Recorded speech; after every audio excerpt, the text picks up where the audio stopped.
No 5 Watt Entrevista de hoje, vamos falar sobre a regularização ambiental dos imóveis rurais com a engenheira Bruna Russo. Bruna, obrigado por participar do nosso programa. Obrigada a vocês por abrirem um espaço para a gente explicar sobre a regularização ambiental. Então vamos começar falando o que é essa regularização, Bruna. Então, a regularização ambiental nada mais é do que colocar todo o uso que o proprietário tem no imóvel rural em consonância com a legislação. Então, toda a utilização do imóvel, se ele tem um plantio de eucalipto, se ele tem uma carvoaria, uma serraria, tudo isso deve estar licenciado e de acordo com a legislação ambiental. Tudo isso faz parte de regularizar o imóvel rural. E por que há essa necessidade de fazer essa regularização e quem deve fazer? Então, primeiramente, a regularização ambiental ela é obrigatória. A legislação vai nortear essa regularização, tá? Depois, existem outros benefícios que o proprietário acaba obtendo com essa regularização, como, por exemplo, a obtenção de crédito junto ao banco, a valorização do imóvel. Hoje em dia, a venda dos imóveis ela não consegue mais ser feita se você não tiver o cadastro ambiental rural. Então, a instituição da reserva legal e, é óbvio, para preservar o meio ambiente como um todo. E o que deve ser regularizado dentro de um imóvel rural? Então, as pessoas estão acostumadas a regularizar apenas a reserva legal. Esse não é a única regularização que deve ser feita no imóvel. Além da reserva legal, a gente tem que regularizar o uso da água, movimentação de terra em APA acima de 100 metros cúbicos. A gente tem que regularizar todos os manejos florestais e as atividades que são passíveis de licenciamento mesmo, como, por exemplo, uma carvoaria, uma serraria, uma olaria, enfim, atividades que as pessoas carregam para a área rural. Ô Bruna, e dentro dessa área, o proprietário precisa deixar alguma reserva ambiental? Como é que funciona essa questão? Tá. A reserva legal, ela é obrigatória, tá? É um mecanismo de preservação previsto na legislação. Aqui no estado de São Paulo, todos os imóveis rurais têm que deixar 20% de vegetação nativa como reserva legal, tá?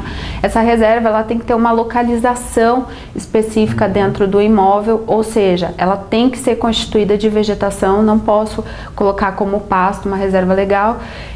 No caso do proprietário não ter essa reserva legal, a gente pode pedir a regeneração de uma área equivalente a 20% ou então colocar essa reserva legal em um outro imóvel, tá? Que é um meio de compensação, mas é obrigatório ter sim 20% de área verde dentro do imóvel rural. 20%. Caso não tenha esses 20%, corre o risco de tomar uma multa. Isso. A reserva legal agora, ela está sendo instituída via CAR, que é o Cadastro Ambiental Rural, tá? O proprietário que não tem esse cadastro, ele vai sofrer algumas sanções, então ele vai ficar impedido de algumas coisas.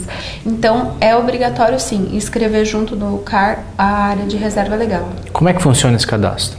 Então, o cadastro ambiental rural, a gente costuma brincar durante as palestras que a gente dá nos sindicatos, que é como se fosse um raio-x do imóvel rural.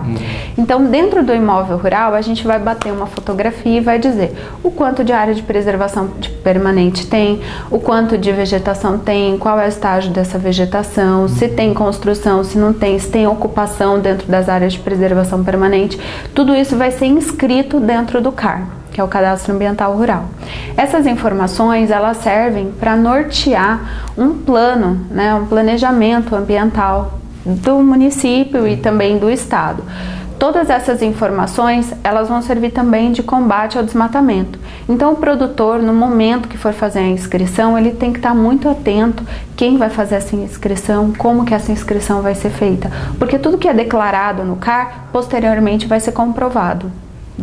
Vai ser exigida a comprovação. Então, o produtor tem que estar atento nesse ato de declaração. E tem um prazo para fazer esse cadastro, para fazer essa declaração, Bruna? O CAR está ativo desde 5/5/2014. Tá? Então, a legislação prevê 1 ano. Então, até 5/5/2015, todos os imóveis rurais do Brasil, todos, independente de tamanho, eles devem estar inscritos no CAR. Tá? Os imóveis que não se inscreverem no CAR, a lei prevê algumas sanções administrativas. Ela não diz quais. A gente pensa talvez que possa ser algum tipo de multa ou autuações. Mas a gente ainda não tem essa previsão de que tipo de sanção que vai sofrer. 5/5/2015 é o prazo limite, podendo ser prorrogado por mais 1 ano, mas a gente ainda não sabe se vai ou não ser prorrogado. Bruno, na visão de vocês, né, quais os benefícios de um pequeno, por exemplo, estar inscrito nesse cadastro? Tá. Bom, primeiramente é obrigatório, todos os proprietários terão que fazer a inscrição no CAR, tá? Alguns dos benefícios é que ele vai poder abater todas as áreas verdes, área de preservação permanente, toda a vegetação do imóvel. O proprietário que tiver área excedente de vegetação, ele vai poder colocar isso como cota de reserva ambiental, ou seja, eu tenho um imóvel e está sobrando vegetação, você tem um imóvel e não tem vegetação. Então você vai poder me procurar e eu posso arrendar ou disponibilizar essa área para você. É um mecanismo que o pequeno produtor tem de fornecer a área em troca de valor financeiro, né? Ele vai poder obter financiamentos, né, com taxas menores, e um dos maiores benefícios é que todas as multas e atuações e advertências que eles cometeram antes de 22 de julho de 2008, elas vão ser anistiadas, ou seja, ele vai entrar no PRA, que é o Programa de Regularização Ambiental, e vai conseguir manejar a propriedade dele de forma com que ele não precise mais pagar essas multas e essas advertências. Ô Bruna, a gente, né, conversando aqui, fica imaginando lá o pequeno produtor, quem está bem no interior mesmo e não tem muita noção disso. Como é que está sendo essa divulgação? Como é que essas pessoas vão ter acesso a fazer esse cadastro? Como que vocês estão planejando e pensando com relação a isso? Tá, então, para pequenos proprietários, até 4 módulos fiscais, o governo está responsabilizado por isso, ou seja, todo pequeno proprietário ele deve ter apoio do governo para fazer a inscrição no CAR. Sim. Acima de 4 módulos fiscais, o proprietário vai ter que buscar auxílio técnico para fazer isso. Tá? A gente sabe que os órgãos ambientais não estão conseguindo dar conta nesse primeiro momento porque é uma demanda muito grande de proprietários em busca do cadastro. Então, para os proprietários que têm pressa, que precisam fazer um financiamento, que precisam desmembrar um imóvel, que precisam vender a propriedade, eles estão buscando auxílio técnico, ou seja, procuram um profissional da área ambiental para que esse cadastro seja executado da melhor forma possível. Lembrando que todo o processo de cadastrar o imóvel rural, é importantíssimo que o proprietário esteja junto e de acordo com as informações declaradas. Certo. E você trabalha numa empresa, né, faz parte de uma equipe que pode ajudar. Queria que você falasse um pouquinho do seu trabalho. Eu sou sócia da BR Engenharia Ambiental. Hoje o carro-chefe da BR é o produtor rural, ou seja, 98% dos projetos que estão ali dentro são visando a sustentabilidade em meio rural, tá? A BR, ela disponibiliza profissionais capacitados para atender o produtor rural em toda a sua demanda, não só no CAR, mas licenciamento, intervenção em área de preservação permanente, tudo que ele precisar fazer dentro do imóvel e precisar ser licenciado, a BR Engenharia Ambiental disponibiliza. Quem precisar de ajuda pode entrar no nosso site www.brengenhariaambiental.com.br ou entrar em contato com a gente pelo telefone, que é o 3431-0320. Tá certo então, Bruna. Mais uma vez Obrigada. Eu agradeço você pelas explicações.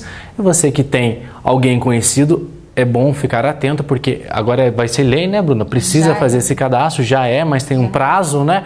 Então tá aí a dica da Bruna, tem um site, entra no site ou dá uma ligadinha para a empresa. Obrigado, Bruna. Obrigada, gente. Obrigada pelo espaço. E mais uma vez, se precisarem de auxílio, o telefone é 3431-0320.